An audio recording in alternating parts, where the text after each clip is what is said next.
Need to prepare your home for sale but have a tight budget?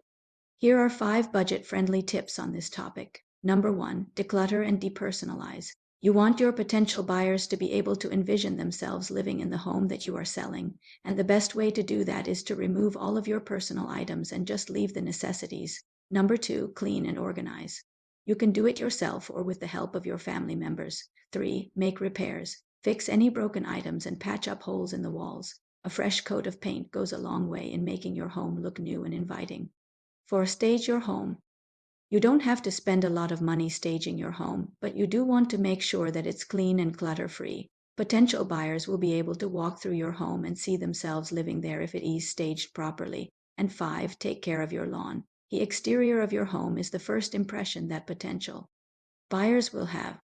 So make sure that your lawn is mowed, your bushes are trimmed, and your flowers are planted. For more tips on how to prepare your home for selling on budget, email me with your specific situation and help is on the way.